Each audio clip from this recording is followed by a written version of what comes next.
a footprint, that the shooter was wearing a backpack and wore a cap with a triangle symbol on it, that there were 7,000 leads and tips that were generated from the public contributing to the FBI's investigation, 200 interviews that were done. Another thing too I thought was interesting, that the FBI, as far as processing the forensics, they have their federal labs, of course. I would imagine working around the clock on something like this, including a lab on the East Coast that the officials said.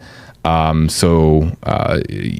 have a national effort in trying to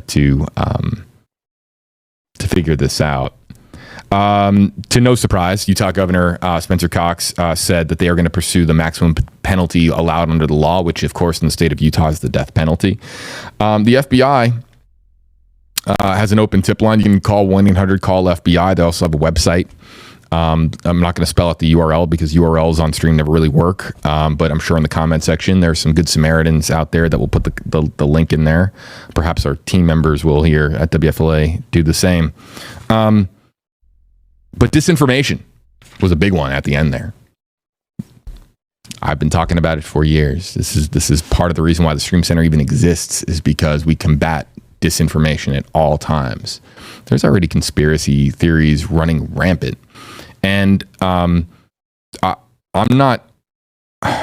conspiracy theories can be dangerous when they are baseless. Now, conspiracy theories are always looking to find root in something tangible that grounds it to reality, to basically rationalize its existence.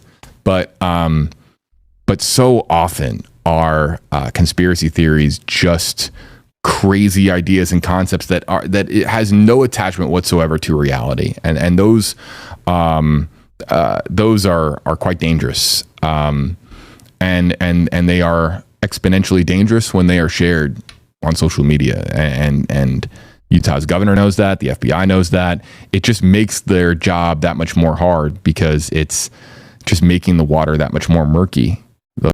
You're trying to, in a digital age where everyone's carrying around a phone at all times, capturing video and pictures at all time, you're trying to weed through all of this digital evidence. Well, if you have digital evidence that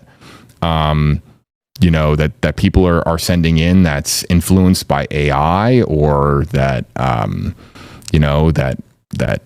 is, if you're sending in a video that has nothing to do with what happened on campus, but it's just theory-based content, it's just making it that much more hard for investigators to process the countless amounts of tips that they are receiving.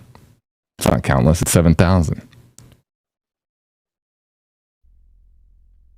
We addressed this on stream earlier. Hey, JB, is there a jet that vanished from a nearby airport? This is more common than you would realize. This does happen.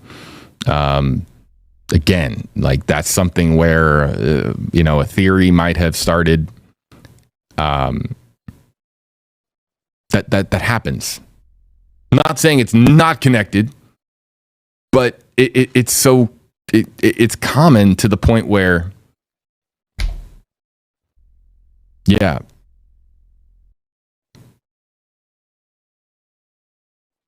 Yeah, I'm seeing a lot of conspiracy theories in our own comment section. Nicole, hey JB, do you think he's still in the area? We talked about this earlier.